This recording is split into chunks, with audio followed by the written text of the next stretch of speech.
Hello. Yeah. Good afternoon to everybody, and special thanks to CNR and IVMet, and particularly to Pierpaolo Duce for inviting me to this workshop. Well, I have to answer this question, and I hope everybody is aware that we are the small science, so we don't give answers that, follow demagogic lines. So let me, as a preliminary, go. This is the outline of my talk. I'm going to talk about the bill in a competitive unfettered market, then the same exercise in an unfettered market with traditional production externalities, then kind of open a window on the food dollar bill, because this will give you us the opportunity to see where the payment, if any, is going to end up. And then I'll add some considerations concerning reproductive and consumption externalities. So I'll look more at the demand side of the model, and then I will conclude with some comments and implications for policy. As a preliminary, I'd like to clarify the notion of externality, because this is going to be very central to my talk.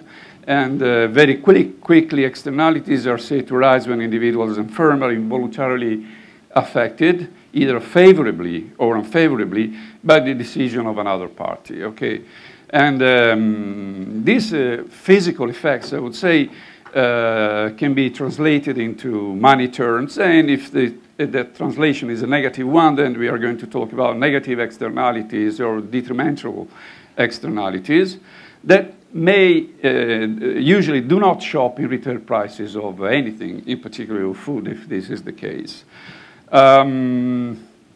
It is true, though, that some of these external costs that are not included, for instance, in the price of food, are internalized through other channels. For instance, think about the health system, in higher, dearer health insurance premiums, or in the water bill, okay?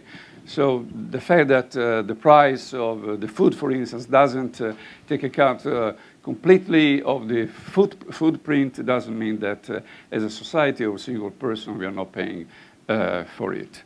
Also, talking about externalities, I like to emphasize that many of the costs are borne involuntarily by society at large.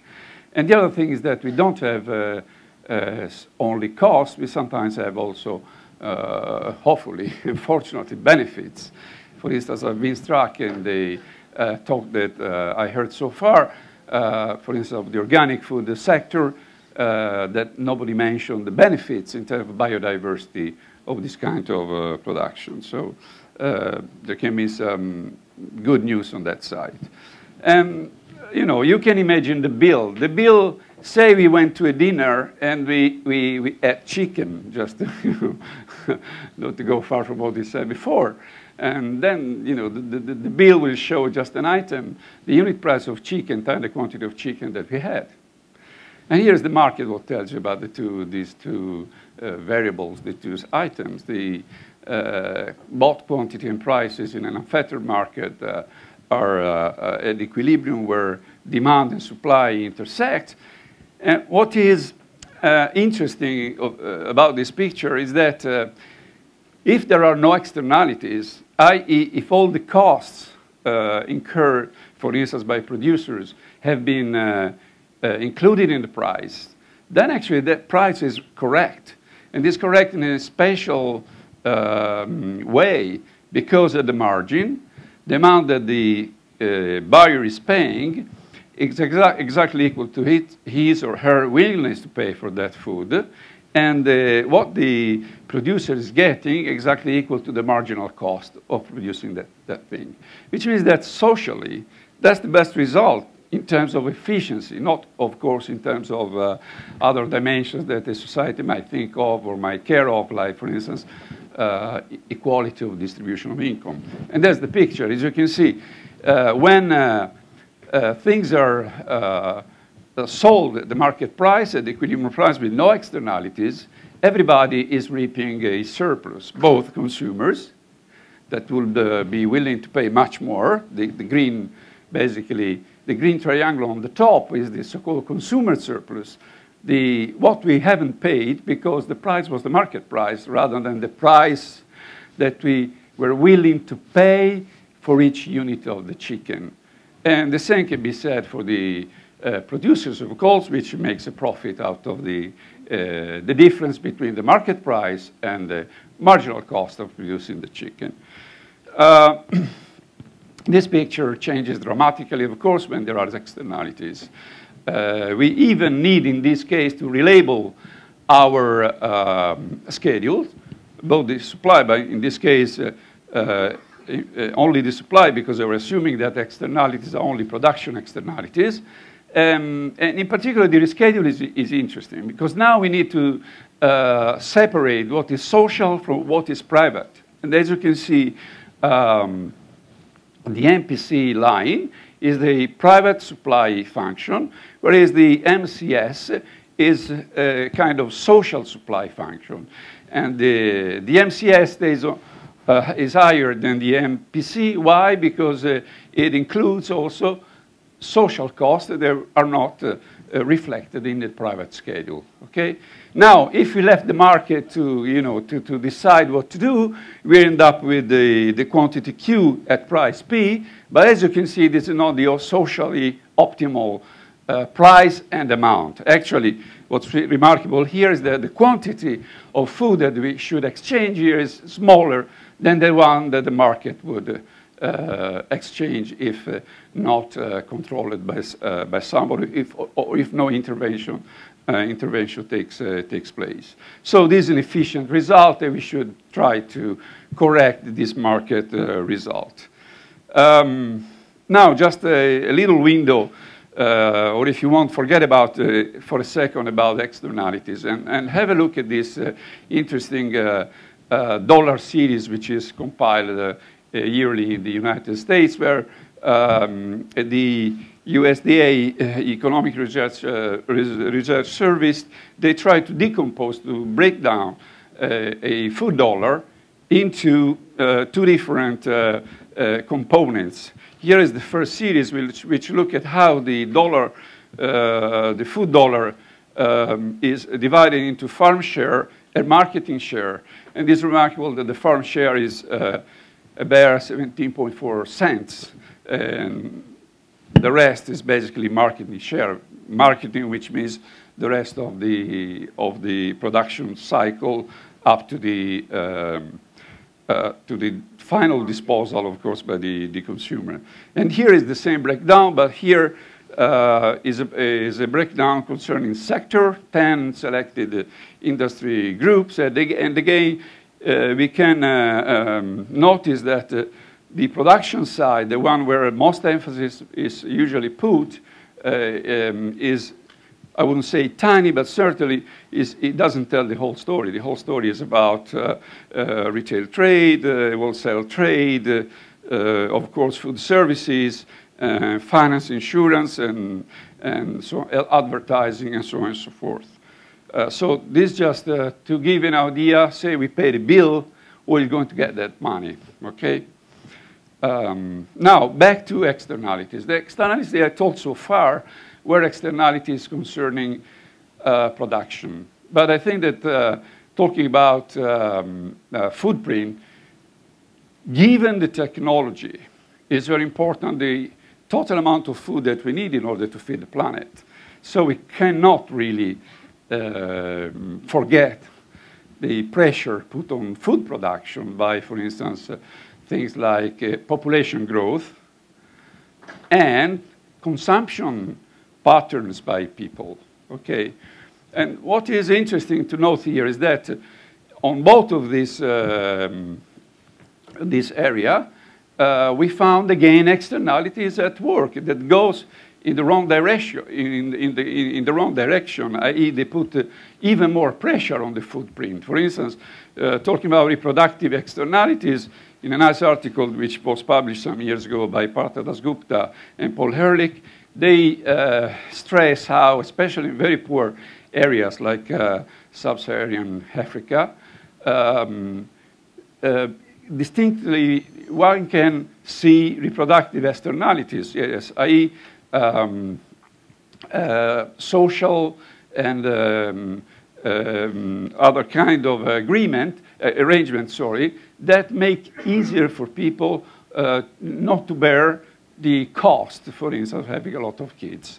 And since we know that in 2050 there can be 7 million, or rather 17 million people around the world, we have to be aware of the fact that whether 7 or 17 million depends very much on the small differences in the average size of the families around the world. So it's very important to understand how these positive externalities that create a sort of tragedy of the commons in terms of population work around the world. And then we have also consumption externalities. This maybe one can think that concern more Western countries, but I think these, today we can find them everywhere. What I mean here with the consumption externalities are externalities that have to do with the drive for consumption. For instance, conspicuous consumption or competitive consumption, whereby people sort of start a rat race at the end in terms of consumption,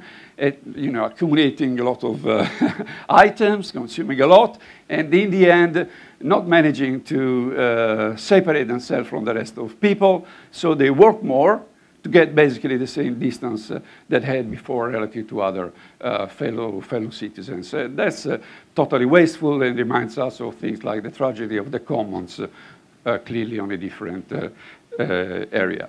So, final remarks.